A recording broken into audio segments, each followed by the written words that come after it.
চাটুর্যা, হ্যাঁ বলো। আজকে জ্যৈষ্ঠ মাসের মঙ্গলবার, আমি কি করব? বাজারে যাও, ফল মিষ্টি নিয়ে এসো না। বাজার কি জন্য? বাইরে কত গরম দেখেছো? এবার ফল মিষ্টি আনতে হবে না, খাবো কি? আমি পাচ্ছি না, এই নাও তোমার 200 টাকা আমি দিচ্ছি, যাও নিজের মতন করে ফল মিষ্টি নাও। আর আমাদের তো খেতে হবে সে সিদ্ধ ভাত আর ঢেঁড়স সে তরকারি। শুনো, আমি জানতাম যে ওটা বাইরের গরম নয়, ওটা তোমার পয়সার গরম, বুঝেছো তো? ইয়ার লেগে আমি টাকা নিয়ে এসেছি। হ্যাঁ দেখো, কল করে 500 টাকার নোট দিচ্ছি, লাও, যে সোনা ছেলেটির মতো বাজারে যেই পরে ফল মিষ্টি নিয়ে আসো। আমাকে টাকা দেখিও না, এই নাও আমি দিচ্ছি 1000 টাকার নোট, যাও বাজারে যাও, তাহলে বুঝতে পারবে কি গরমটা রয়েছে। যাই বাবা, জামা কাপড়টা ছাড়ি গা, বাজার যেতে হবে, অনেকগুলো টাকা হয়ে গেছে। এটা চিটিং, এত ছোট গেম ছিল না, আরেকটু বড় হবে, আরেকবার হবে। মরণ, গেম কে খেলতে যাবে তোমার সঙ্গে? এদিকে বলে উপোস দিয়ে খিদার চোটে আমার মাথা জ্বলছে, পেট জ্বলছে, গেম খেলতে যাবে। আরেকবার বসো, আরেকবার খেলি।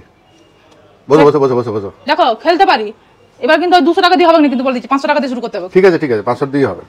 চলো স্টার্ট করি। চাটুর্যা, হ্যাঁ বলো। আজকে জ্যৈষ্ঠ মাসের মঙ্গলবার, বাজার যাও, ফল মিষ্টি নিয়ে এসো। আমি পারবো না, এই নাও তোমার 500 টাকা, বাজার যাও নিয়ে এসো। আরে রাখো, তুমি আর দাও, তুমি দিবে না? এ বাবা, তুমি তো সেদিনে বললে যে চুপ করে থাকতে শিখো, বেশি কথা বলো না, তো আমি এই জন্য চুপচাপ টাকা নিয়ে চলে যাচ্ছি।